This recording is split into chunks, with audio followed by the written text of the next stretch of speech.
I would like first also to take a moment to briefly introduce the speakers for this session, also in the order that they will be presenting their contributions. After the presentations, speakers will be invited to engage in a moderated discussion, sharing their insights and experiences before then moving to the Q&A of this panel session. I would also invite then at the Q&A any other participants online to please turn on their cameras and microphones or raise their hands if they want to engage in any questions. So first we'll have a presentation by Inga Carey. Inga Carey is a research associate at the German Institute for International and Security Affairs, based in Berlin. Her work centers around geopolitical developments and sustainability in global value chains, with a focus on critical raw material supply chains. She's also a founding member of the Research Networks on Sustainable Global Supply Chains, funded by the German Ministry of Economic Cooperation and Development. Then we will hear from Emily Stewart. Emily Stewart is the head of policy and EU relations for Global Witness's Transition Mineral Campaign, which aims to see the benefits and drawbacks of mineral exploitation shared fairly as a part of the global just transition. With a background in heritage and European labor law, Emily first began working on the environment and climate issues a decade ago as the chief policy advisor to the vice chair of the European Parliament's Environmental Committee. She has specialized in European climate and sustainability policy, playing a decisive role in forming the EU sustainability strategy, which eventually led to the European Green Deal. We will then hear from Mr. Arianto Danardi, First Secretary for Economic Affairs at the Embassy of the Republic of Indonesia to the European Union. He has been with the Ministry of Foreign Affairs of Indonesia since 2009, with extensive experience in the field of legal affairs pertaining to political and security matters. Before being posted in Brussels, he was posted in the Indonesian embassy in The Hague, the Netherlands, where he dealt with consular and multilateral matters. He has an educational background in law, obtained both in Indonesia and the US. And then we will finally finish our session with the presentation of Antoine Auger. Antoine Auger is the research director at the Institute for European and Environmental Policy, working with stakeholders across EU institutions, international bodies, academia, civil society, and industry to produce evidence-based research and insights on EU sustainability policies. His current research focuses on the coherence of the EU's internal market and external policies related to trade, climate, and circular economy, and he holds a MA in European politics from the Institute of Political Studies of Rennes in France. So with these very brief introductions that I'm sure are not very capable of doing justice to our speakers, I would like then to leave the floor to Inga so she can start with the presentation she had kindly prepared for this session. So if you can share your screen, thank you very much. Okay. Yeah. Great. Yeah, thank you very much for the invitation. It's a fascinating policy series. I'll be starting with the geopolitics actually today, even though it's not the date for that. But yeah, I'm trying to give a little bit like bigger picture stuff on raw material value chains, and it's quite a task to do in 7 minutes, but I'll try my best. To do that, I would like to focus on 3 major developments. If you'd go to the next slide, then yeah, the first one being the race for critical raw materials, the second one, increasing geopolitization of value chains, and the third one, heightened awareness of and demand for sustainability. So these 3 major developments should give us should capture what's been going on in terms of geopolitical implications for raw material value chains. So with regard to the first one, the race for critical raw materials, if you could skip to the next slide, thanks. This is probably not news to any of you. We need a certain set of raw materials for the energy and mobility transition. We need them for batteries, for EVs, for solar panels, etc. We also need them for digitalization. And I think most of the discourse always focuses on energy and mobility, but I think it's equally important that we that we understand we also need this for the defense and space sector, something that has, of course, become a lot more prominent and important in the last couple of years. So we basically have this need for these raw materials, and this race is being run in the context of a huge dominance by China in many of these raw material supply chains, both at the extraction stage, at the processing stage, but also when it comes to actually manufacturing these goods for which we need the raw materials. So it's a question of who produces the batteries, just as much it is the question of who produces the battery cells, who produces the precursor materials, etc. If you go to the next slide, I'm just going to give you a very quick example. So right now, China accounts for nearly half of the global lithium carbonate and cobalt refining capacity. Both of these materials are needed for lithium-ion battery cells. And as you can see in this pie chart, the inner circle is from the state from 2020. Blue is China. Yellow is North America. And you can see very clearly, China is absolutely dominating global capacity for lithium-ion battery cell production. Now, if you go into the outer circle, that's the projections for 2030. You can see, it's distributed somewhat more equally. But nonetheless, China will still hold around 40% of global production, and North America and Europe will only meet around a quarter each of the global production. So, as I said, it's not just about gaining access to these raw materials, but it's also the question of where will the production of these future technologies be located, right? Who is actually doing the technological progress? Who is building the know-how, and who is setting the standards for any of these technologies? So we can ask the question, if you go to the next slide, why does this even matter? Why can't we just produce where it's the cheapest, where we have biggest scalability? And the question is, well, the context in which this has taken place has changed. This brings me to the second major development, which is the geopolitization of value chains. The most significant turning point is, of course, Russia's invasion of Ukraine, much more even than the COVID pandemic, because we're no longer talking about logistical risks of supply chains, but we're also having this geopolitical character to it. So the war in Ukraine has created a seismic shift in international relations. It has basically it has redefined the way we see friends versus foes, good versus bad trade partners, and systemic rivalry. So the question is now this dominance of a few players in certain supply chains. During the beginning of the war in Ukraine, we saw it with Russia and energy supply chains, but in this case, China and raw material supply chains. What if China actually uses this dominance as a leverage for its own geopolitical interests? That makes us very, very vulnerable. And this is kind of the context in which this is happening. And the response has been in pretty much all industrial states, an increasing role of state actors, or also the European Union as an actor, in questions of security of supply and in the way we choose our trade partners. And two approaches have basically come to the center of this. The first one being friendshoring. So partnerships, we choose partnerships not only on the basis of free market criteria anymore, but we also take into account normative and political criteria. So, is this trade partner reliable? Is it a stable country? Does it share the same geopolitical interests as we do and the same values? And the second response has, of course, been, industrial policy is back. We've seen it with the IRA in the US. We've seen it with various initiatives on the European level, the CRMA, very specifically here.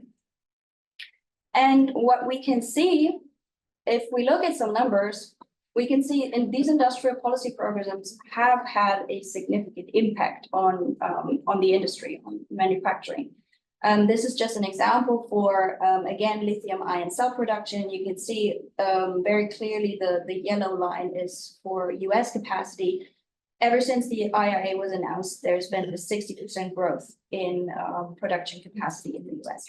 So we do see that, these industrial policy programs, they're kind of making a dent into China's dominance, but they're not rewinding China's dominance. I think this is what we have to be very clear about. And the clearest of this is when we look at strategic partnerships on raw materials between China and third-party countries, mineral-rich countries, especially in the so-called global south.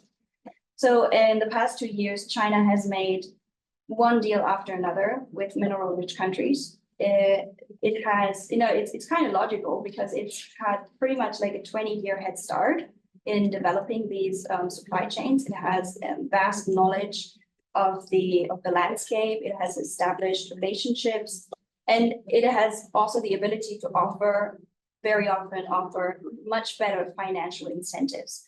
So it's been able to put huge sums of money on the table, and so it's been able to move much faster and much more aggressively.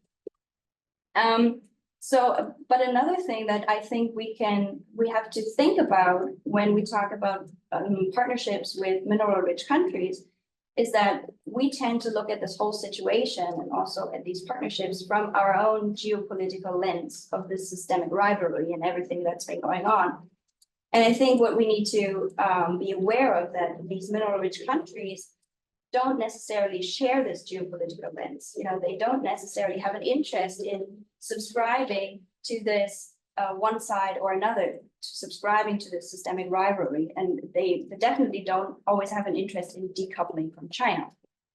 So then the question is, what can we offer? How can we make attractive offers?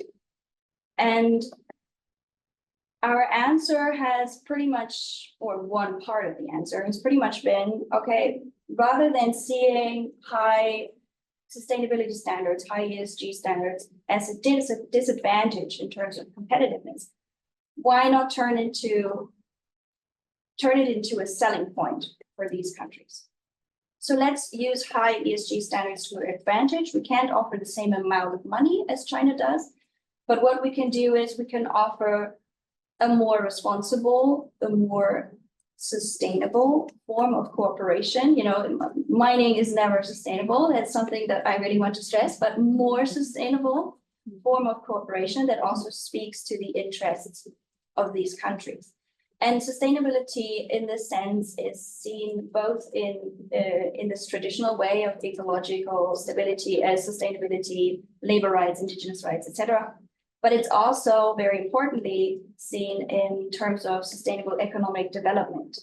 Because right now, with demand for these raw materials rising, mineral-rich countries find themselves in a position where they can actually say, sure, we'll extract these raw materials for you, but we want more in return.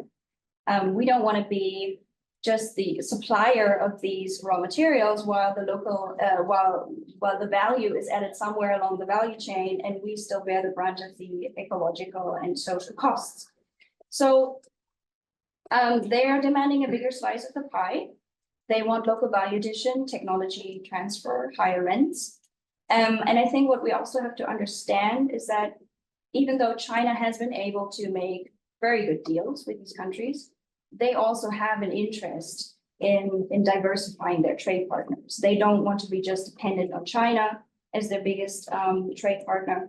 And they're also looking somewhat critical on Chinese practices. They've not always benefited from these Chinese business practices themselves. So the US, the EU, Canada, pretty much everywhere. Oh, just one second.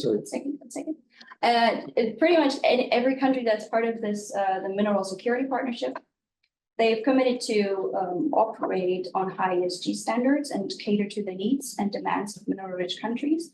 And one way with which to enforce this is, of course, and this is where it ties into a parallel development, political development, which is more corporate accountability along supply chains, be that in the form of mandatory regulation, but also voluntary sustainability standards, And here, of course, I don't have to probably explain a lot, but we have the national laws, supply chain laws in France, in Germany. We just recently finally passed the CSDDD. So these are all mechanisms with which we hope to actually implement higher ESG standards, higher sustainability. Whether that will succeed is a question for future research and debate.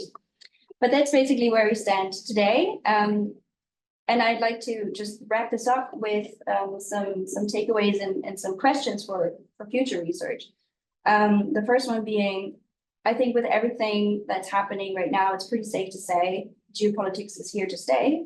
It's going to have a huge impact on value chains, on raw material value chains. So we have to ask the question, how do we conceptualize these concepts like friendshoring? How do we define like-mindedness? How do we define which values need to be shared in order for a trade partner to qualify? What about countries that have an abundance of these resources that we need, but they don't share all of the values? Can we even choose to pick which countries we want to trade with in light of the projected gap between demand and supply for some of these raw materials? So that's the first question. The second question is, how do we truly diversify? So we're forging these new partnerships with a bunch of different countries. The EU has made numerous strategic raw material partnerships now. We're going into different countries to diversify our suppliers.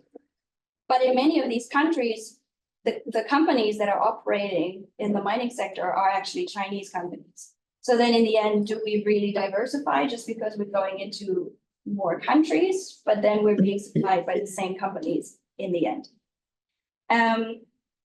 And then what we also see is increased vertical integration. This is, under the banner of mine to wheel or mine to market, OEMs now securing access to these raw materials directly at the mine, directly with the mining companies.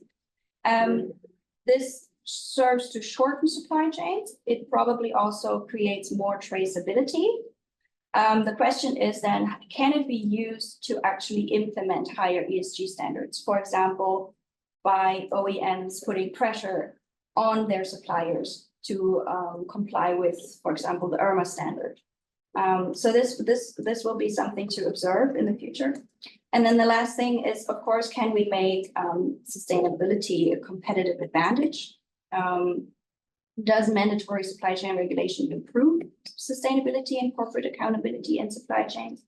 And most importantly, how can resource-rich countries actually benefit from this global race for raw materials? How can it be to their own benefit? How can we support them to increase local value addition and reduce negative social and environmental impacts of mining?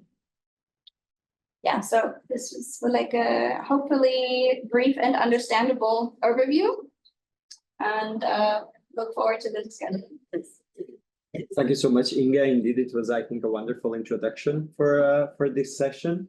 And with that said, I would like then to leave the floor to Emily, who will share with us her wonderful insights, I'm sure. So, please. Thank you very much. And thank you, Inge. I thought the last questions that you posed were really interesting and really inconvenient. And I would love to see what the reactions would be of people who are setting industrial policy at the moment, because these are really, really key. And in fact, you left off a place where I'm hoping to pick up, because you talked about the benefit sharing for the resource-rich countries. And I'd like to anchor my intervention in that, because as Cal mentioned, Global Witness is really focusing on this idea about how we ensure benefit sharing, but also ensure some of the sharing of the disadvantages, because I think there is a general myth out there that this is just a win-win situation for everybody. And Inge mentioned this idea that this geopolitics is here to stay, and actually this is a very hot conversation, and it's being driven in a way that keeps the heat in it. It doesn't ever need to be this competitive. As you've mentioned, China has been on this policy for well over a decade, and suddenly the US and the EU have woken up to the fact that they need these raw materials, and the conversation sounds like a war. And it doesn't need to be this way. And that's one of the first recommendations that I think I would make, is that we take a lot of the heat out of this conversation so that we're not making decisions at a breakneck speed, and in doing so, disadvantaging a lot of those resource-rich countries. I also want to echo something that I think that Inge has done in her presentation, which is maybe to question the premise of the term sustainability. which you've already done, because I think that this is a word that's doing an awful lot of work and possibly means different things to different people. And certainly in terms of industrial strategy, sustainability of trade is really the key thing here, ensuring that consistent access to the minerals from resource-rich countries. And then sustainability in the environmental or social sense is being seen as a kind of a backup.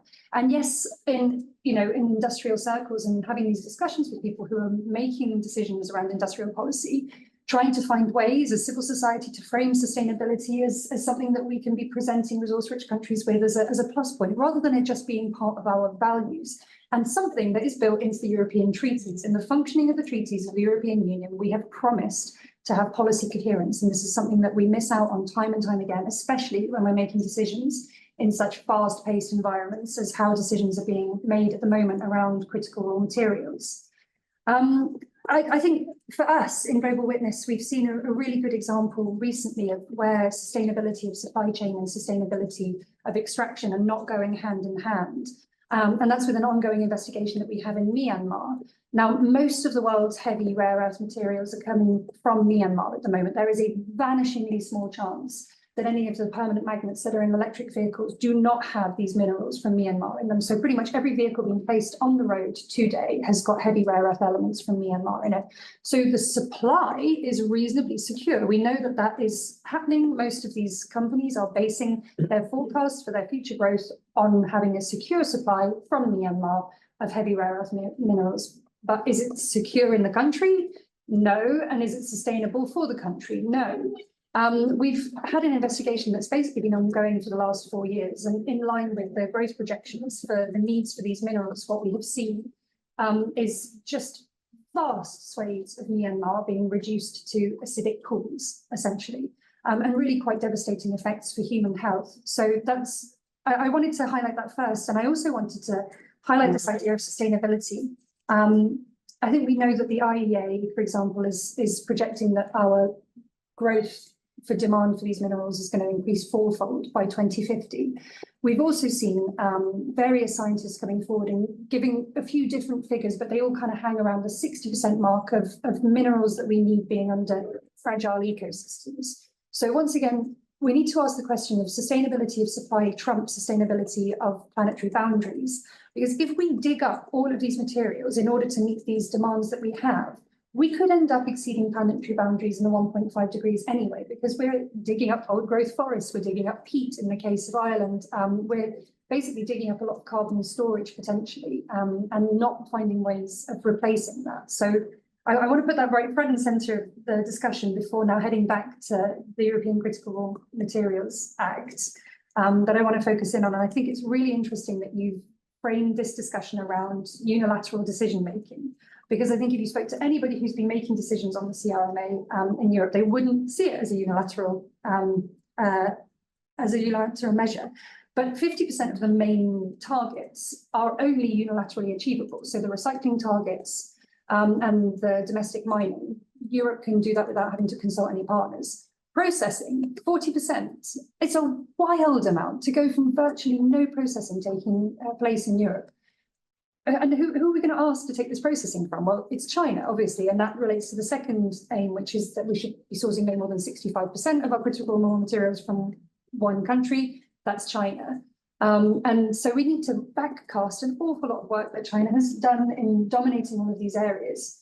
Not least, we don't really have any mining companies in the EU. So I think you posed a really good question now, asking if it's actually diversifying if, the companies that we ultimately have to head to are Chinese anyway. So we don't have mining companies like the Chinese. And the other thing that we don't have is serious dollars on the table. So when we look at the American strategy, it really does revolve around just essentially being the ones who are going to pay the greatest price. What we have put forward is funding from the Global Gateway Strategy, which was existing funding, first of all, which is supposed to incentivize then private investment. So there's a figure out there, I think, of 660 million euros that will be mobilized for securing mineral supply chains. And half of that is a fantasy. Half of that is based on this idea that private investment is going to come in. And the other half is based on investments that were already going to be made. And do we think that other countries aren't paying attention to this, that they don't know that there's already been promises for infrastructure and things like this, and that may be on the table regardless of access to raw materials. So the high ESG standards is the thing that we're going out with. We're waving our flag on that. And are these going to work in context? What we really need to see, and what we're not seeing is, as civil society, interesting academics, and even in some cases communities, is the roadmaps. So these roadmaps are accompanying these strategic partnerships, which are supposed to get the EU the access to the minerals, and they're going to lay out exactly on paper how this is going to be done. And at the moment, these are completely being negotiated in secret. The papers are not publicly available. And that's an issue, because if we really want a sustainability of supply, we need to make sure that communities are being consulted. And if we don't know what's happening with the negotiations around the roadmaps, and they're being basically negotiated by the government du jour, then we don't know what those are going to look like long term to be able to promise and deliver on some of the ESG capabilities that we talked about. I'm pretty sure that Antoine's going to talk to you more in depth on trade, so I won't leap on this. But what I do think is interesting to note is whether or not we've heard a little bit about the possibility of mineral chapters in trade deals. When I heard that, I'm sure that you rolled your eyes as well, because obviously one of the things that many people have been asking for years is dedicated sustainability chapters. And we've been told for many reasons that those are not possible, but mineral chapters apparently are going to be a thing.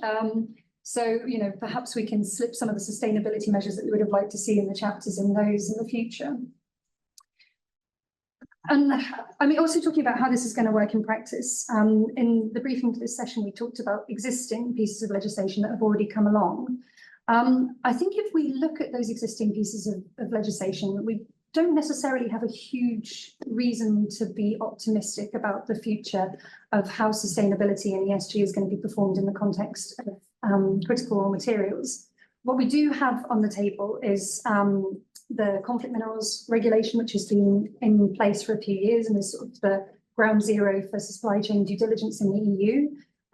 We'll find this out later in the year, but there is probably not going to be any reporting under that, so that has not been successful. And we're also going to have to see what happens with the batteries regulation as well. But again, we may be able to extrapolate from what that might look like if we look at other EU schemes.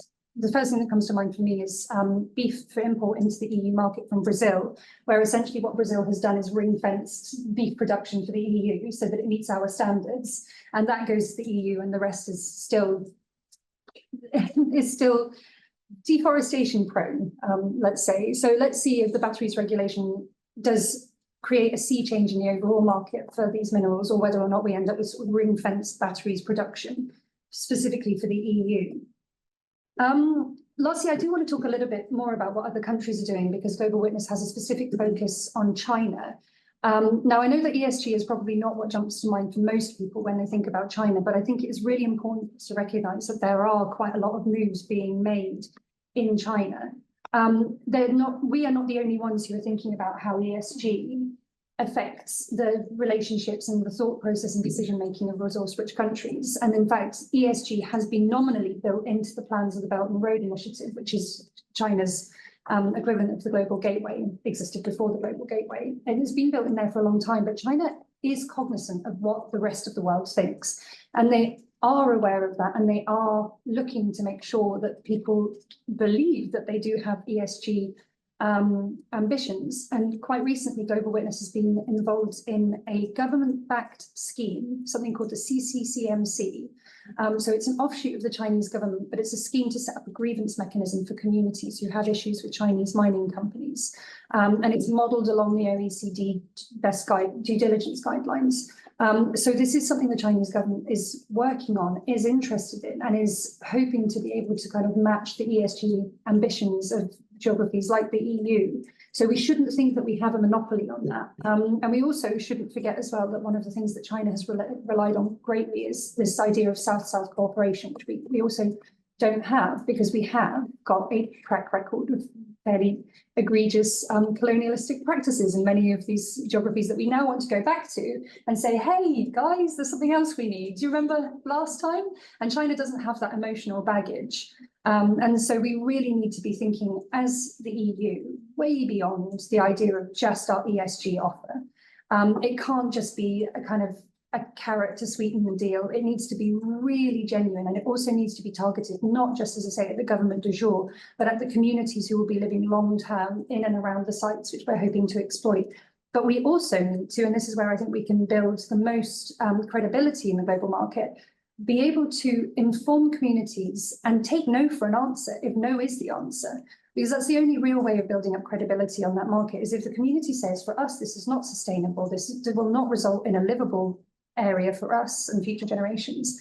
The EU needs to show that it's saying no, and at the moment, it can take no for an answer, and at the moment, it doesn't look that way. And one of the reasons I say that is that we've got two examples in the strategic partnerships. One, the strategic partnership that we've recently signed with Rwanda, which DRC are very cross about because they rightly say that the minerals are being smuggled over the border. So that's not us saying no, as taking no for an answer for those minerals for DRC. And there's also lots of rumours that there's a strategic partnership in the works with Serbia. And Serbia has already said no to lithium mining. So why would we need a strategic partnership with them if we're not going after their lithium? So to kind of wrap up, I think the EU's unilateral measures are currently quite weak in terms of both being able to get access to the supply chain for the EU and being able to deliver on the ESG aims. For me, the EU needs to get its own house in order first. So we need to demonstrate with our next elections and what we do next that we are serious about what we're saying internally to show that we can do it externally, and make sure that both existing supply chain due diligence laws like the conflict minerals regulation are working, and ensure that the CSDDD and other and reporting directive work going forward. Thank you very much. Thank you very much, Emily, for this wonderful contribution. So now moving on forward with Mr. Danardi Arianto from the Embassy of the Republic of Indonesia to the EU. You may start. The floor is yours. Thank you very much. I'd like to thank the panels before me and after me for the comprehensive presentation. And please allow me to share my thoughts on this important matter. The CRM Act has been officially published in the EU Official Journal and is set to come in fact later this month, if I'm not mistaken. This legislation marks a pivotal step towards enhancing the EU's autonomy and bolstering its green initiatives. Indonesia recognizes the significance of this development and is eager to explore collaborative opportunities under the CRM Act. Specifically, the Act's provisions on strategic partnership and strategic projects offer a promising framework for cooperation between EU and third countries, such as Indonesia. These initiatives are designed to foster a robust and sustainable critical raw material supply chain, crucial for the EU's environmental and goals.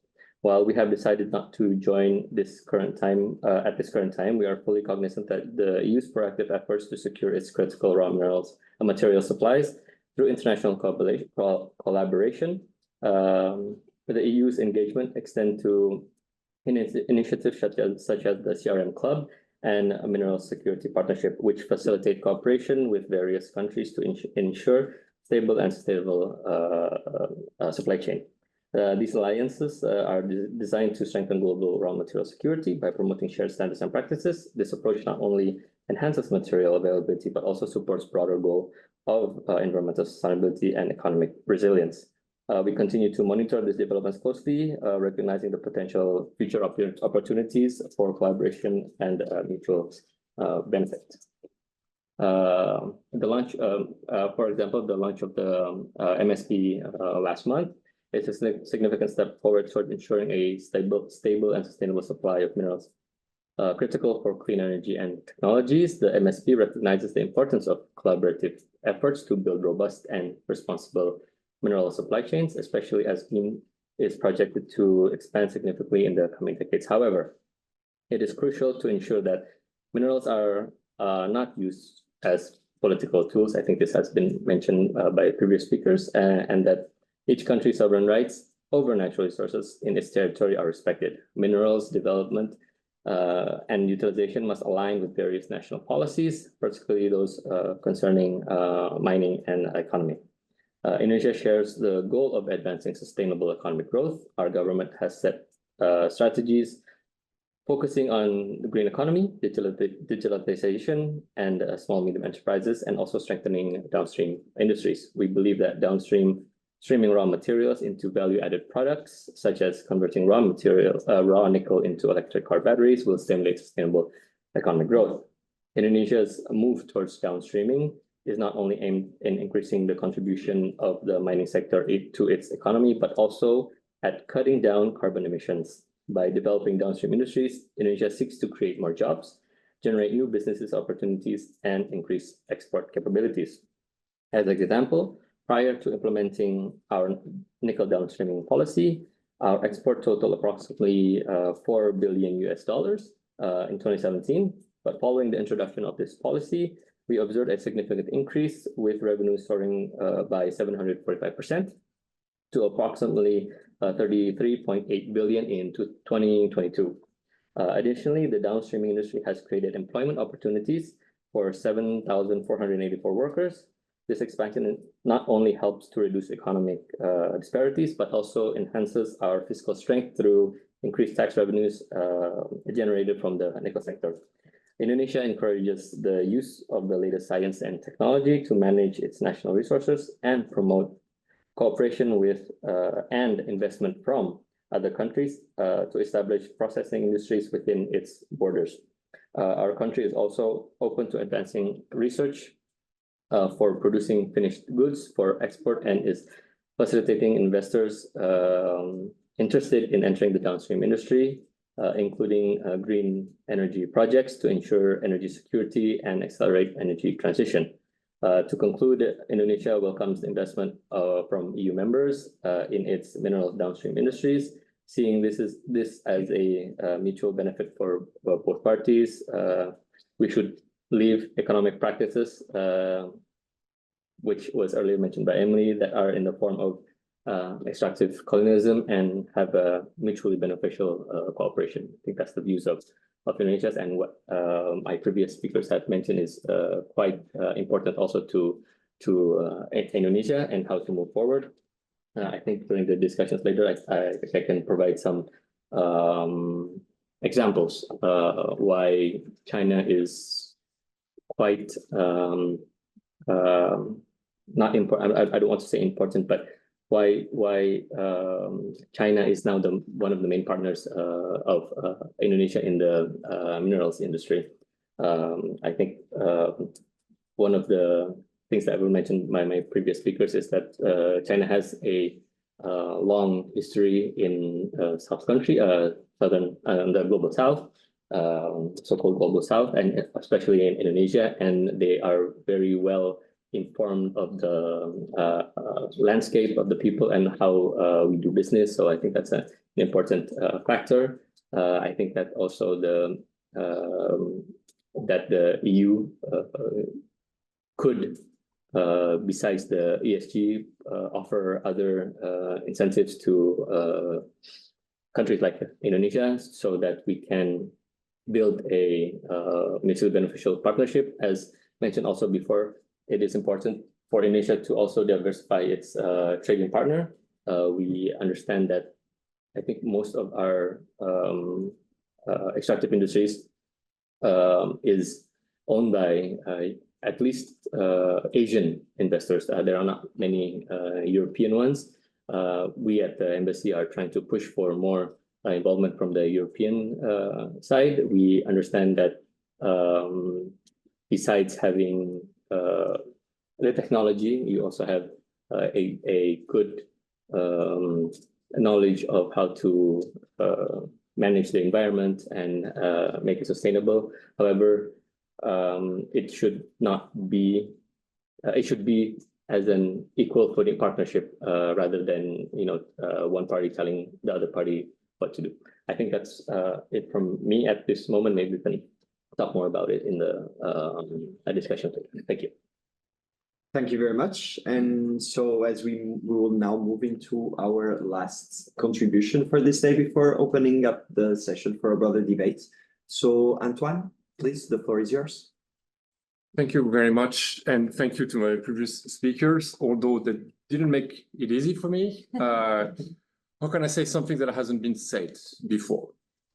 I'd like to start with this idea of policy coherence. We've heard it a lot in the conversation today. I mean, the EU has found a newly found sort of notion of environmental and sustainability policies in the past, let's say 5, 6, 7 years. And this happened in the context of a very fraught geopolitical context. We've talked about it, geopolitical is here to stay at the moment.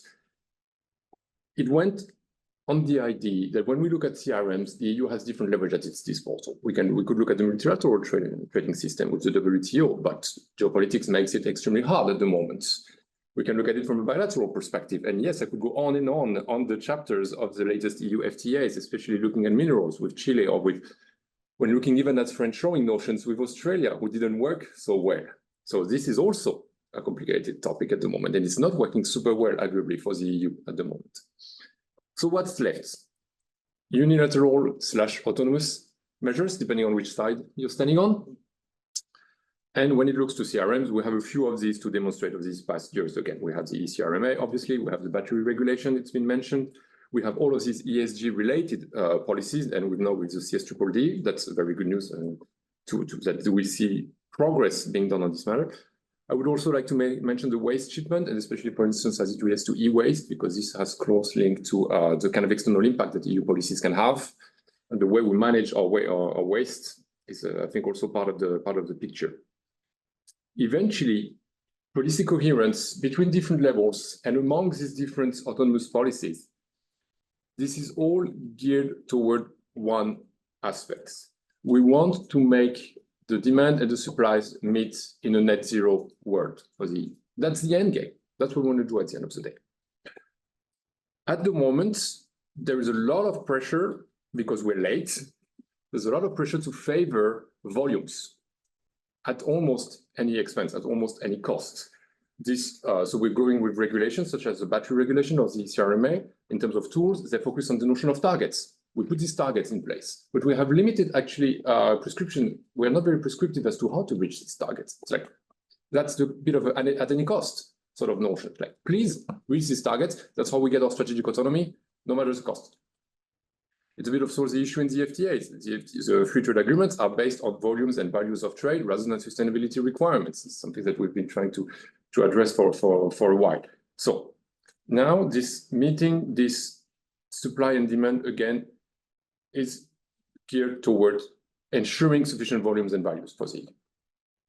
However, what we know at the moment, this has been now demonstrated, and I can only encourage you again, if you haven't read it yet, the International Resource Panel report, Global Outlook 2024, that demonstrates that the resource use of so-called developed nations is the main driver of the triple planetary crisis. Climate, environment/biodiversity, pollution. Our resource use, or material footprint, if you will, is off the chart, way too high. And so now we see that these new policies are geared toward ensuring sufficient volumes and values of CRMs so that we can meet our expected increased demand. That's completely disregards this aspect of we are already far off track to remain within planetary boundaries. So policy coherence is necessary to ensure that we meet supply and demand within planetary boundaries. That's the end game. And I could deep dive into all of this, but the reading grid that I like when looking at these notions is these notions of 4 pillars. How do we get supply and demand in CRMs? How do we consider them?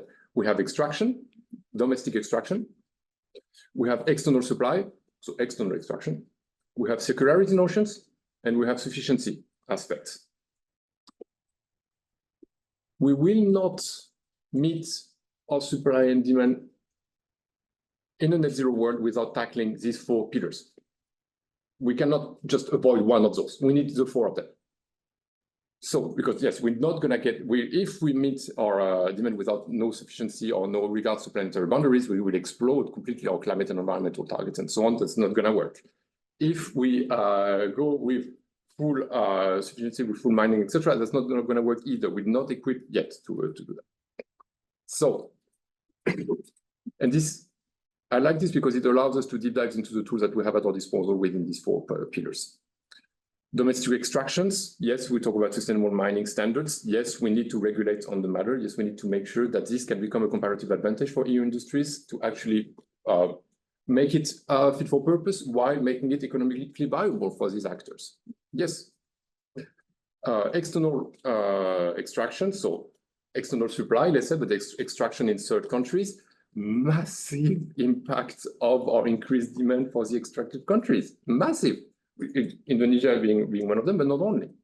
I could talk about artisanal mining in the Democratic Republic of Congo or Colombia. I could talk about for hours about this. These are important. But if we look at these 4 pillars again, in an order of priority, I would like to put some emphasis on the other 2, because they should come first. Extraction, domestic and external, should arrive only to meet the demand that we cannot diminish.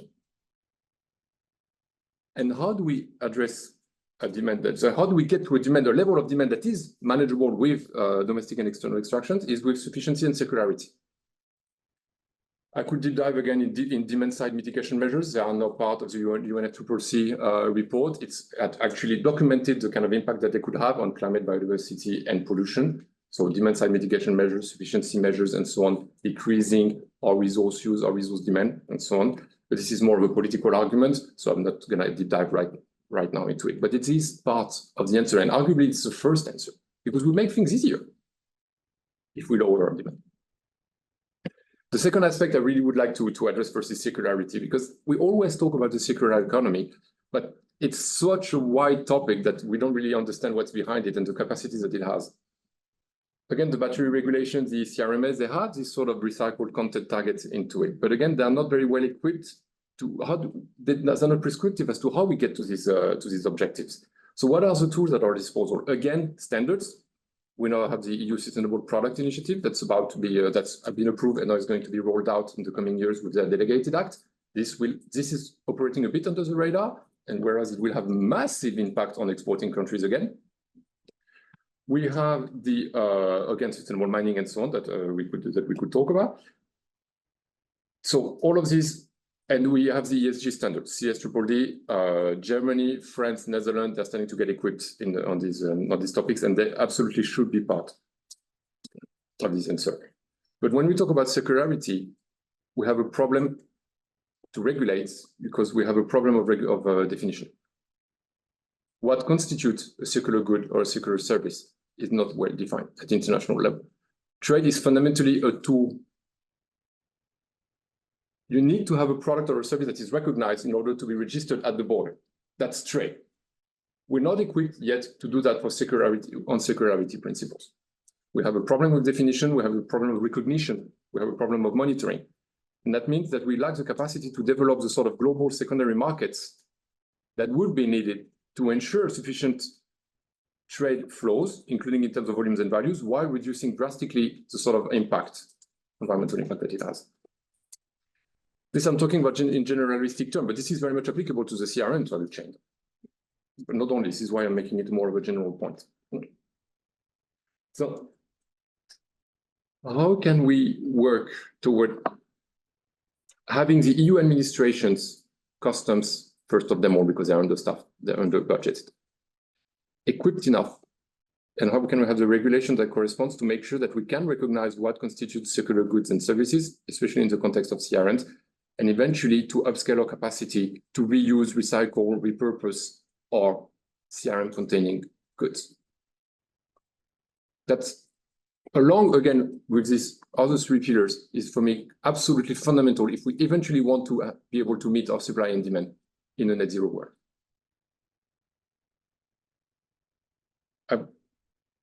I will stop there, but yeah, I'm happy to deep dive into any of these notions moving forward. Thank you.